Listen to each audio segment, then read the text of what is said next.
Assalamualaikum warahmatullahi wabarakatuh. Selamat berjumpa kembali.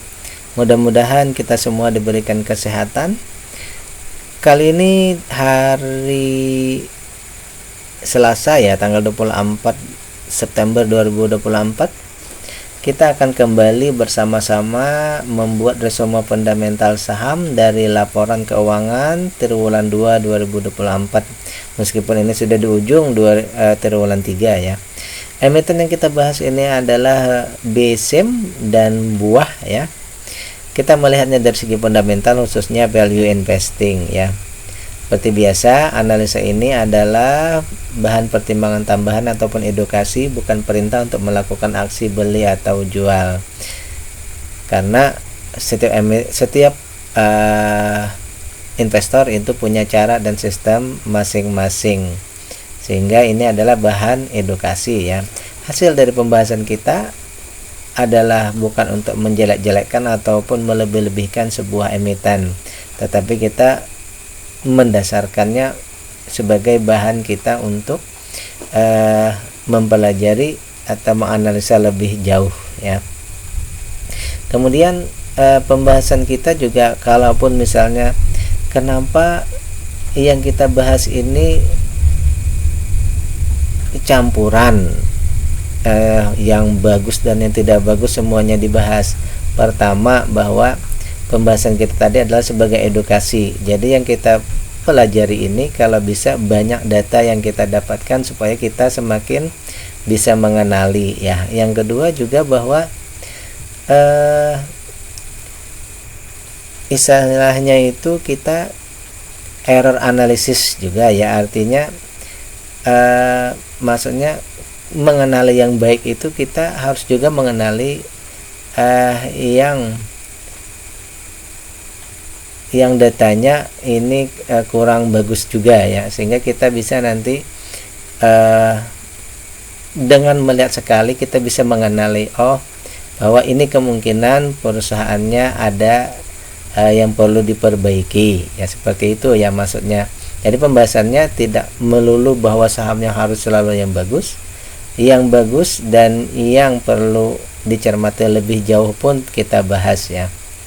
Seperti itu ya. Jadi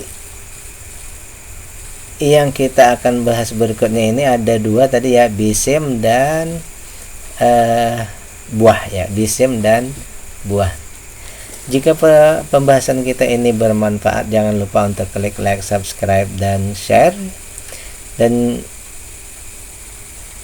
bagi Anda yang ingin memberikan kontribusi terhadap pembahasan kita, jangan lupa untuk mentransfer ke nomor rekening yang tersedia. Baik, yang pertama ini BSIM Bank Sinarmas ya. Sudah jelas berarti bidang usahanya bank ya. Dan ini salah satu konglomerasi terbesar juga. Kita punya dua data, triwulan 1 dan triwulan 2. Triwulan 1 dan triwulan 2 ini untungnya sama ya, sekitar 1%. Triwulan 1 1%, triwulan 2 1%. Keuntungannya ini ya, keuntungannya di hampir sama juga ya, sekitar Rp4 per lembar sahamnya ya, keuntungan bersihnya ya. Namun dari segi permodalan ini terjadi peningkatan yang besar permodalannya ya, dari 340 menjadi 395. Ekuitasnya bertambah besar. Kemudian harga ini ada penurunan. Kemudian dari segi dana pihak ketiga ada peningkatan. Untuk retail ini tetap ya. Baik, yang pertama kita lihat dulu dari semua data ini ya, dari semua data ini ada satu data awal yang menjadi perhatian khusus kita, bahwa IPS-nya ini 4,72. IPS-nya kurang dari Rp10 ya per lembar saham. Kalau menurut saya masih termasuk kriteria di bawah dari Rp10 ya. Apalagi juga dibarengi dengan keuntungannya yang hanya 1%. Baik, kita lanjut dari segi harga dibandingkan nilai perusahaannya. ini sudah 1,1 kali, berarti 110% lebih tinggi daripada nilai perusahaan ya, 110% lebih tinggi daripada nilai perusahaan ya. Berarti kalau secara PBP sudah di atas 2 ya, sehingga untuk perusahaan ini ya kita secara terbaca di sini berarti sudah di atas 2, berarti lewat dari target kita, atau mungkin ya secara pembahasan kita sulit untuk beggar ya karena di atas 2. Yang kedua, dari segi maksimal beli ini Rp47, harga sekarang ini 830, berarti harga sekarang ini 16 kali lebih mahal. Sehingga untuk valuasinya ya, valuasinya ini yang pertama, kalau beli di harga sekarang kita mesti harus menambah 16 kali lipat modalnya, dan potensi untuk beggarnya ini agak berat ya, seperti itu. Itu yang pertama.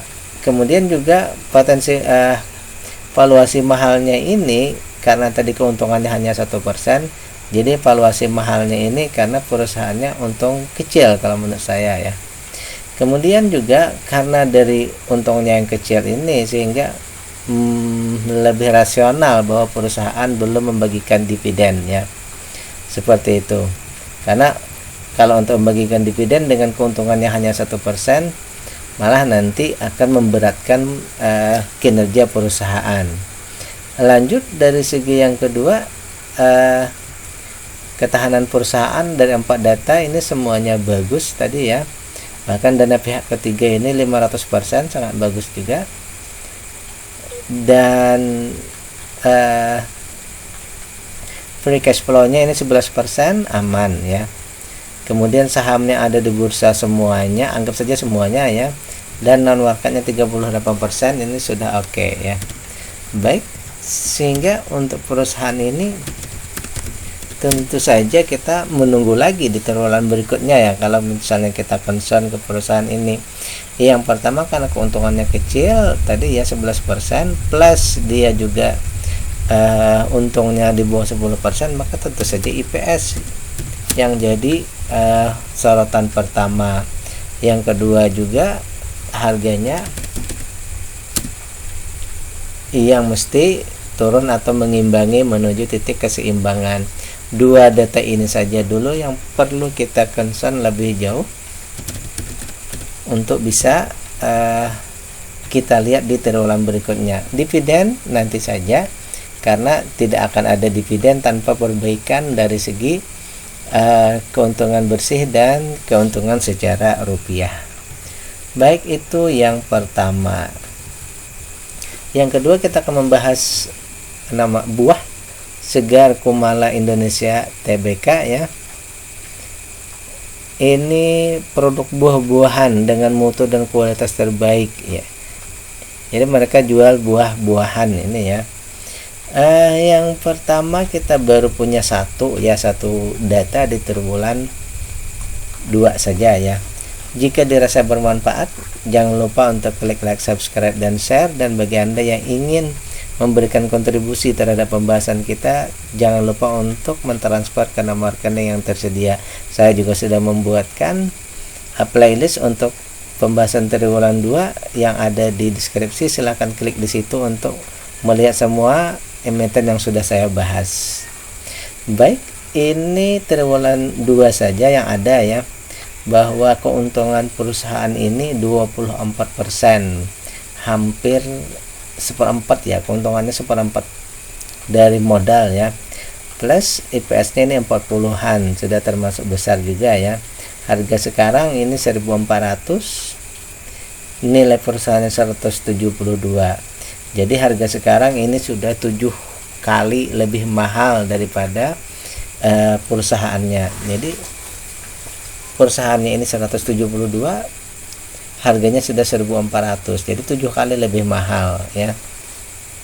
Oleh karena itu, dengan data ini maka proyeksinya maksimal PBP 2 nya itu di 346, sekarang sudah 1.400-an ya, sudah sangat jauh ya. Jadi untuk potensi Bagger itu agak lamban kalau menurut saya ya, kalaupun bisa agak lamban. Yang kedua, maksimal beli kita di 428, tentu saja juga dia sudah 2,36 kali lebih mahal. Sehingga valuasi perusahaan ini kalau kita beli sekarang, kita harus menambah modal kita 2,3 kali lebih besar. Kemudian untuk potensi Baggernya ini agak lamban atau agak sulit ya. Sehingga valuasinya kita kategorikan mahal ya.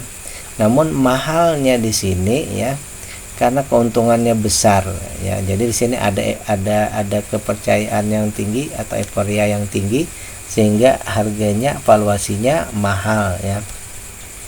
Perusahaan juga sudah friendly kepada investor, mereka membagikan dividen dividen payout ratio-nya 59%.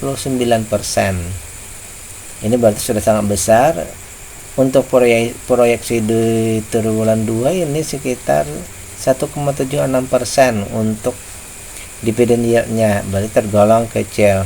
Valuasinya mahal, DPR-nya sudah besar, namun dividennya masih kecil, bahkan di bawah 3%. Itu yang kedua. Yang ketiga, dari segi ketahanan perusahaan, di sini concern buah kita ini adalah di free cash flow ya. Free cash flow, bahwa data-data keuntungan besar, namun mereka ini mengalami sedikit permasalahan ya dari segi ketersediaan dana untuk perputaran usaha di sini ya. Mereka memerlukan 18% lagi ya. Ini minus 18%. Ini tentu saja harus dilihat lagi di triwulan berikutnya, apakah berpengaruh nanti terhadap hutang ya, ataupun nanti juga berpengaruh terhadap keuntungan, karena ini disetahunkan ya, free cash flow-nya disetahunkan ini minus 18%. Untuk yang lain-lainnya ya, hutang tak berbunga ini 90% ya. Jadi kita anggap saja begini ya, termasuk awas ya, tapi tidak aman, tetapi sudah mendekati awas begitu ya. Dari segi kepemilikan saham di perusahaan sudah oke semua, tidak masalah ya. Bahkan retailnya 12%, sebenarnya agak di bawah 15%, tapi tidak terlalu masalah ya. Sehingga untuk perusahaan ini ya, dari semua data yang kita dapat, ternyata buah ini ya, concern pertama data awalnya ini adalah di free cash flow-nya yang minus. Walaupun keuntungannya besar, tapi free cash flow-nya minus. Ini mungkin saja kalau dia tetap seperti ini, bisa saja nanti ya berimbas nanti, misalnya kalau misalnya tidak bisa mencarikan dari dana lain, otomatis hutang bertambah, atau mungkin saja nanti berimbas ke dividennya yang berkurang misal ya. Baik, itu kita buat kesimpulan sementara dulu ya, bahwa keuntungannya besar berarti tidak ada masalah dengan IPS, ada masalahnya dengan harga ya, harga yang sudah terlalu tinggi karena euforia tadi. Yang kedua, ini free cash flow-nya juga sangat besar minusnya ya. Tentu saja sangat concern sekali kita untuk melihat ini di triwulan berikutnya. Jadi dua data ini yang kita akan tunggu lagi di triwulan berikutnya, yang untuk buah ya, yaitu kita menunggu harganya membaik dan free cash flow-nya membaik. Sementara Bank Sinarmas tadi kita menunggu IPS dan harga ya. Jadi Bank Sinarmas, IPS dan harga. Sementara untuk